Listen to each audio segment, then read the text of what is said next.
பேட்மிண்டனில் use பண்ணுற feather settle, அதாவது இந்த இறகுகள் எங்கே இருந்து எப்படி கிடைக்குதுன்னு நான் சொல்ல கேட்டால் கண்டிப்பாக நீங்கள் ஷாக்காவீங்க. ஒரு ஸ்டாண்டர்ட் செட்டிலில் 16 ஃபெதர்ஸ், அதாவது 16 இறகுகள் இருக்கும். இந்த இறகுகள் எல்லாமே வாத்துகளோட இடது ரெக்கையிலிருந்து எடுக்கப்படுது. ரீசன் என்னன்னா அதோட கோவடிவிலான ஷேப். ஸோ ஒரு வாரத்துலேருந்து மட்டுமே இந்த ஒரு ஷட்டிலுக்கான 16 இறகுகளை எடுக்க முடியாது. அப்ராக்சிமேட்லி ஒரு ஷட்டில் தயாரிக்க 4 வாத்துகளோட இறகுகளை யூஸ் பண்ணுறாங்க. அண்ட் 48 டக்ஸ் இருந்தால் தான் ஒரு டியூப், அதாவது ஒரு பாக்ஸில் உள்ள 12 ஷட்டிலை தயாரிக்க முடியும். ப்ரொஃபஷனல் பிளேயர்ஸ் 20 to 30 ஷட்டிலை ஒரு மேட்சுக்காக மட்டுமே யூஸ் பண்ணுறாங்க. அண்ட் ஒரு டோர்னமெண்ட்டில் கிட்டத்தட்ட 1000 ஷட்டில்ஸை சில நாட்கள்லே யூஸும் பண்ணிடுறாங்க.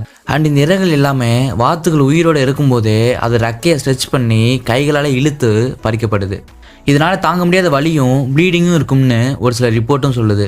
இது மாதிரி ஒவ்வொரு தடவையும் இந்த இறகுகள் ரீக்ரோத் ஆகும்போதும் பறிக்கப்படுது.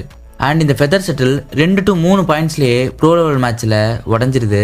And 97% of the shuttle single யூஸ்லேயே தூக்கியும் போடப்படுது. வெஸ்ட் பெங்காலில் உள்ள ஒரு ஃபேக்ட்ரியில் 36,000 ஷட்டிலை ஒரு நாளில் மேனுஃபேக்சர் பண்ண 5,70,000 ஃபெதர்ஸ் தேவைப்படுது. அண்ட் இதை இந்தியாவில் மேனுஃபேக்சர் பண்ண பங்களாதேஷ் போன்ற நாடுகளிலிருந்து கடத்தவும் படுது. என்னதான் இதுக்கு ஆல்டர்னேட்டிவாக ஹை பர்ஃபார்மன்ஸ் சிந்தட்டிக் ஷட்டில் இருந்தாலுமே, அதில் 0 ஃபெதர் 0 வாட்டர் இருந்தாலுமே நல்ல பர்ஃபார்மன்ஸ் கொடுத்தாலும் அதை பொதுவாக யூஸ் பண்ணுறதும் இல்லை. ஸோ நீங்கள் ஒரு பேட்மிண்டன் பிளேயராகவோ ஆர் கோச்சாகவோ இருந்தாலோ இந்த சிந்தட்டிக் ஷட்டிலை யூஸ் பண்ணுறது மூலமா பல உயிர்களோட பலிகளை தடுக்கலாம். இது மாதிரி இன்ட்ரெஸ்டிங் அண்ட் இன்ஃபர்மேட்டிவ் கண்டென்ட்டுக்கு you may just follow Madhusudhanan. Thank you.